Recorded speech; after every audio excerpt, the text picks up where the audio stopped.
20 years. I started as an intern in high school. When I was in high school, they gave you a choice. You had to either get a job, internship, working for free, or take more classes to graduate. And so you give a guy a choice between going to school and getting out of school.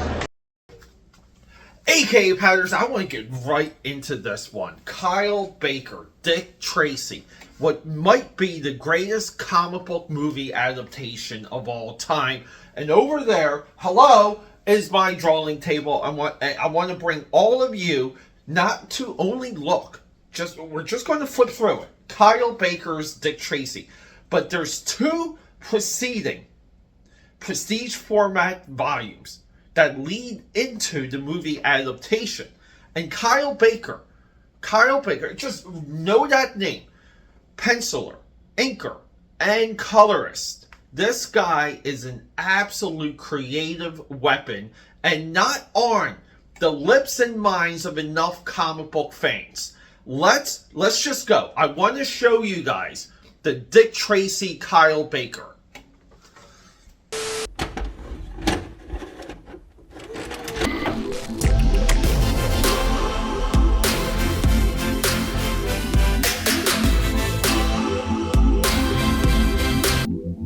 AKAPADers, say hello to our mascot Crip. We're a 90s channel mostly. We draw like the 90s. We do 90s books and 90s supervillains. Crypt, my favorite villain, the best villain of this entire era, created by Stephen Platt. And also, I just like showing things off. These are my two absolute favorite Batmobiles ever. Favorite Batmobile number one, Batman Forever. Look how nice it looks. I don't care what you think about the movie, but look at this. And dude, I love the open cockpit for Batman and Robin. And right here too, it had the little like spinny thing. Really cool. Guys, 1990, Dick Tracy comes out. And Dick Tracy is arguably the greatest comic book adaptation ever. Now, I love The Watchmen. Both of them involve the color yellow. But Dick Tracy, like, really of the era. Dick Tracy is better than the 89 Batman. Dick Tracy is better than The Shadow, The Phantom, Rocketeer. The artistry alone that's in this movie, it's of absolute significance. And what we have here, we have a 3-volume set. Books 1, 2, and 3. And I'm kind of happy these are climbing up in price. Just a baby amount enough. Who's publishing these? Len Wein, editor-in-chief. What company? It's Buena Vista. This is a Disney effort. Walt Disney Company. In conjunction with Warren Beatty, who I believe still owns the film rights and the media rights. Let's move those lights. And we get Kyle Baker. Now, later, he does a Plastic Man miniseries. Now, I always thought he did a Shazam series for DC.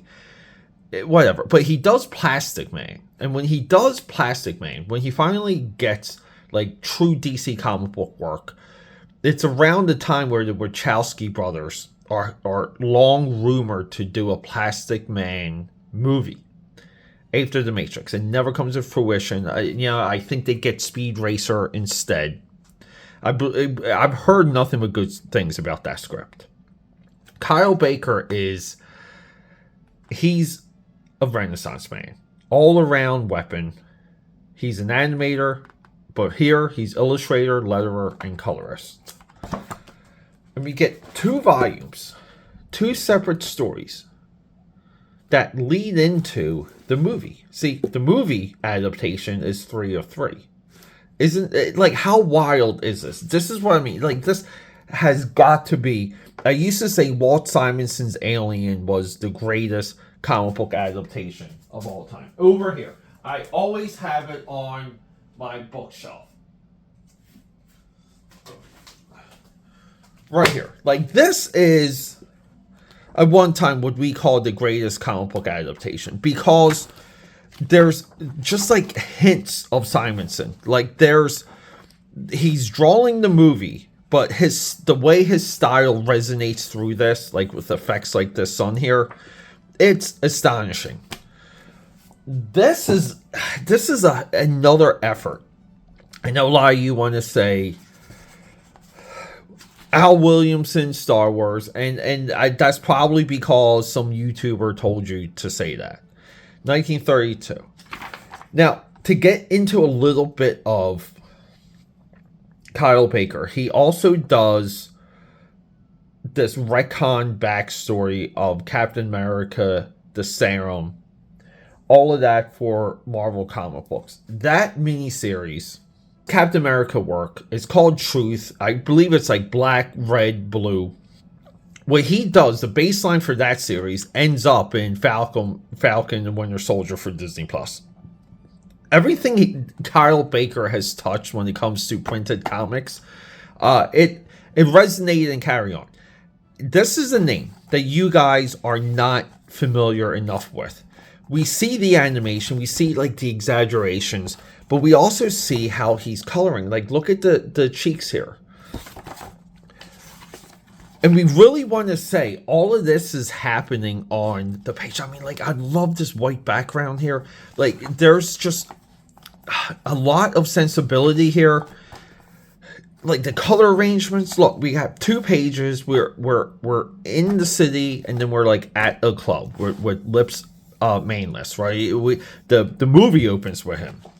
But I love, like, we can see the paper.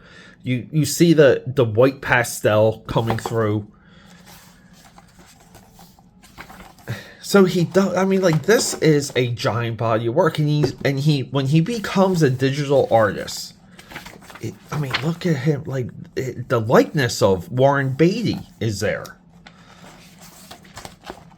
This is stylized, and it's look that looks like Al Pacino. It's stylized and not. Because he nails the look, and he does look these Chester Gold things with the beady eyes. This is nothing but exciting work. I had these books when they came out. I mean, again, look at the exaggeration of the kid running, and I never read these. I never flipped through them. I bought these when these came out because this is what they kind of called the summer of yellow. Everything was yellow for Dick Tracy. Like, this is these are like the promo images. These were posters. Everything was this colorway. When this stuff hit VHS, the Blockbusters, your local VHS shops had giant displays of this. This is what I mean. This is so much more of an impactful movie to me. The music, Elfman does the music with this as he does with Batman. This measures up with everything that Tim Burton did. But, you know, people love The Dark Knight, so they kind of edge it out. I mean, look at the teal and the purples here. Again, like the Chester Gold level villains. He does this all himself. And we have Len Wein as editor-in-chief guiding him. And arguably, Len Wein's the guy that created Wolverine. Volume 2 here, the autograph. These will be read. We're going to go into more of a dissection on these on the channel. Again, too, like, we see the paper. Like, we see the roughness of the paper coming through. And he's working at a speed, and he's lettering at a speed. I love how the borders here don't cross the panel balloons. This is just insane. It really is. Like, look, I forget who plays him in the movie, and it looks just like the actor. Like, nice car coming into frame here. See, I like this stuff too, just with the lights going into the horizon. These books should show you exactly what is comic book storytelling and what is minimalism at the same time. And we're in the age where the minimum part of comic book illustration has basically been washed down the drain. This is the correct balance, and you're gonna be hearing more of that on this channel. What is correct? And I'm sorry, not everything is subjective and objective. Like here too, like this is. I just love the roughness here. I love the strokes. That's what she said. I get absolutely excited. Like, again, he nails the elements of the movie, which is weird because you normally, when you work on projects like this, you don't get to see the movie. You only see still images. But he nails like the Chester Gold level. And look, we have Hush over here. He nails the Chester Gold level villains. The comic book, like the real comic booky level villains. Like, look, it's just too good. He nails it all, but then he brings in this realism in the movie. And the movie is lit this way. The movie is designed this way. I love the sequence of colors. I mean, I just... Oh, look, this looks like Al Pacino. I just want to watch the movie now. And we have here, number 3. So, you can see here how he's working off of a script. We begin as the movie does. Sun rises. Yeah. The Tracy busts in, tries to make a arrest. He's at the opera, gets the call, deals with basically flat top, smoking everyone. Like prune face, the rodent prune face. I forget these. I used to know all their names. And guys, Playmates did an action figure line of this movie that is better than Toxic Crusaders, and the action figure line is better than anything that the Turtles had at the time. This is great. Look, I love it when he does those eyes. But the white background here. Guys, we talk about this a lot too in the Jim Lee Wildcats. Most recently, the most recent Wildstorm Wednesday, where it's Wildcats 9, 10, 11, 12. Or, I'm sorry, 10, 11, 12, 13. Jim Lee's final issues of Wildcats, by the way. Where Jim Lee, like, the more Jim Lee drew, the more illustration he did, the more storytelling he did, the more naturally he worked in completely blank backgrounds while putting you in the scene. Look at the only thing you need to get put into the scene here. You just need the blinds and the window frame. Not all scenes are easy. Here he's in some type of hangar, right? Could have used an establishing shot, but when you're adapting a screenplay, it's all panels, panels, panels, panels. But this is the movie.